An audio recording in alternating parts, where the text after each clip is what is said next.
देश भर से स्टूडेंट्स की लगातार जश्न की तस्वीर मनाते तस्वीरें सामने आई हैं। उन्हीं तस्वीरों को देखिए हमारी इस खास रिपोर्ट में।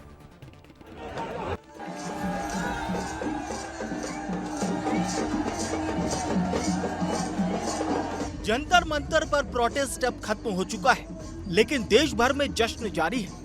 ये जश्न है छात्रों की जीत का, ये जश्न है शिक्षा मंत्री धर्मेंद्र प्रधान के इस्तीफे का, और ये जश्न है बदलाव का।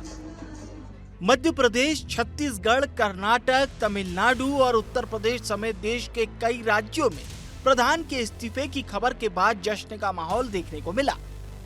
कुल मिलाकर जश्न मना है देश के हर कोने में।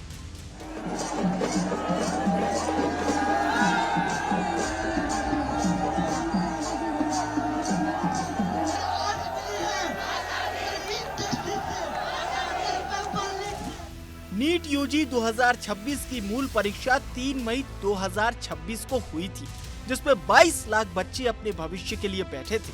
पेपर लीक हो गया था। जब री नीट हुआ तो केवल 20 लाख बच्चे ही उसमें शुमार थे। 2 लाख बच्चों ने परीक्षा दी ही नहीं।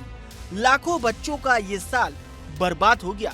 लेकिन अब जब शिक्षा मंत्री ने अपना पद छोड़ा तो छात्रों को इस बात की संतुष्टि हुई कि सरकार जवाबदेह है। मध्य प्रदेश में भी खूब जश्न मना। मध्य प्रदेश की राजधानी भोपाल, इंदौर, जबलपुर और कटनी में बच्चों ने अपनी खुशी जाहिर की। जबलपुर में भी जश्न का माहौल है और इस समय मैं मालवीय चौक पर मौजूद हूँ। आप देखेंगे कि किस तरीके से लोग हाथों में तिरंगा झंडा लिए, हाथों में जो है भीमराव अंबेडकर की प्रतिमा को लेकर यहाँ पर जश्न मना रहे हैं। आज ये छात्र की एकता की वजह से उन्हें छात्रों के सामने झुकना पड़ा और ये इस्तीफा हुआ। बहुत खुश है, आज हमारी जीत हुई है। आखिरकार पेश देखेंगे हाथों में लड्डू है और सभी युवाओं को यहाँ पर लड्डू खिलाकर मुंह मीठा कराया जा रहा है। जो यहाँ पर प्रदर्शन है वो खत्म करते हुए जश्न मना।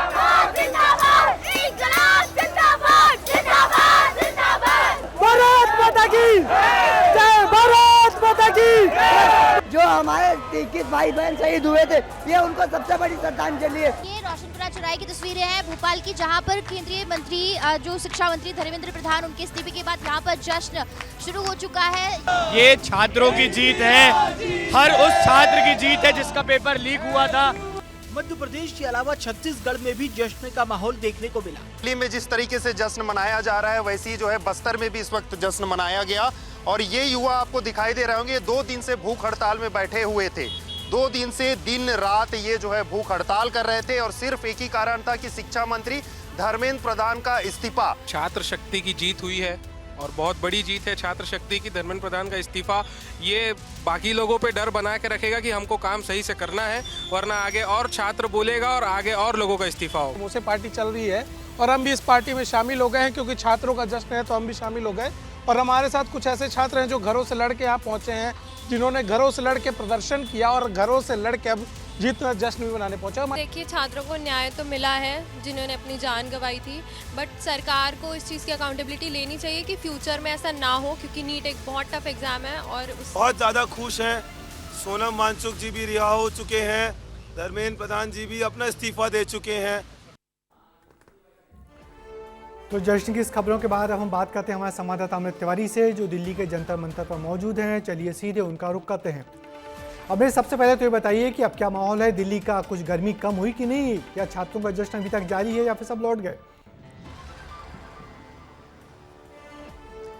देखिए ब्रिजेश जी, मैं बताऊं आपको कि दिल्ली में जो मौसम है वैसे ही ह्यूमिडिटी वाला है, गर्मी वैसे ही है, लेकिन जो एक टेम्परेचर हाई था विचारों का, क्रांति का, वो नरम हो चुका है। यहाँ से लोग जो हैं अपने अपने घरों की तरफ निकल चुके हैं। चूँकि यहाँ पे अभी भी इंटरनेट सेवा बाधित है तो थोड़ी सी मुश्किलें ज़रूर लोगों को आ रही हैं, लेकिन लोग अपने अपने घरों की तरफ निकल गए हैं। आह्वान किया गया, जब प्रेस कॉन्फ्रेंस हो रही थी तो मैं वहाँ मौजूद था और वहाँ पे कई सारे सवाल दागे गए, लेकिन जो प्रतिनिधि थे सीजेपी के और सरकार की तरफ से भी जो नुमाइंदगी करने के लिए जेपी नड्डा और जितेंद्र सिंह आए हुए थे, उन्होंने एक ही बात कही कि हम लोग जो है इनसे बातचीत हुई है, सारी शर्तें मान ली हैं और सीजेपी के प्रतिनिधियों ने भी कहा कि ऐलान किया कि इसी वक्त से हम लोग जो आंदोलन है उसे कॉल ऑफ करते हैं, उसे ख़त्म करने की घोषणा करते हैं। उन्होंने जैसे ही बोला जितने भी आंदोलनकारी थे वो वापस अपने घर की तरफ जाने लगे, ढोल नगाड़े बजाते हुए गए, नाच गाना करते हुए गए और एक उम्मीद के साथ गए कि कम से कम जो अकाउंटेबिलिटी एक लैप्स हो रही थी सरकार में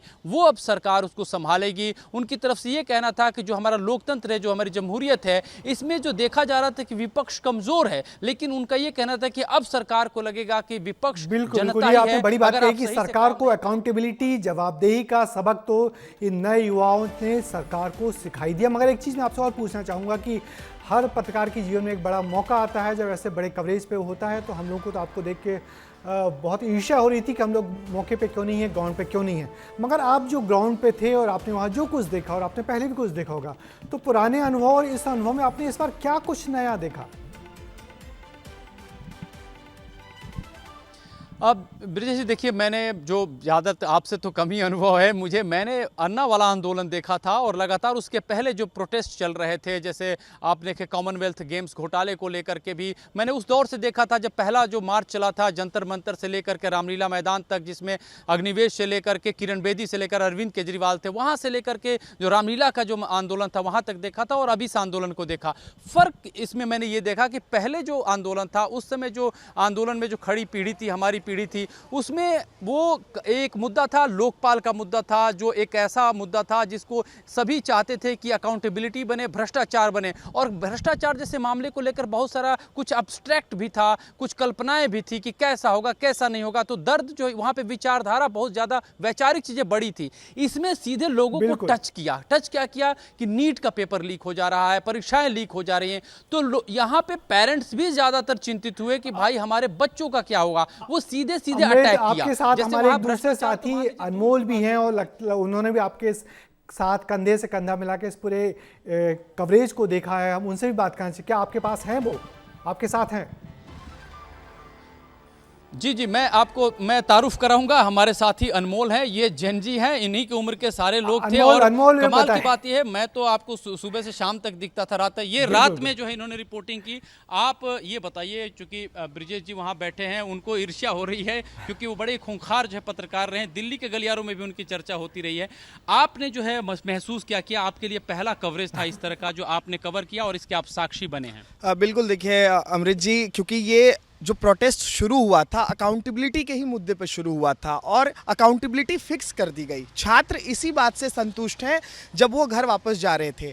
हमने रात को भी कवर किया। जेन जी का प्रदर्शन अलग कैसे होता है मैं बताता हूँ। रात को जब हम वहाँ कवर करने जाते थे तो जेन जी बहुत ज़्यादा तनाव में नहीं दिखते थे प्रोटेस्ट को लेकर। उनको पता था कि वो कंफर्टेबल हैं और सरकार को फैसला लेना पड़ेगा, बात माननी पड़ेगी। क्योंकि जेन जी रात को क्या करते थे? सिंगिंग करते थे, डांसिंग करते थे, खेलते थे, कूदते थे, मौज मस्ती करते थे।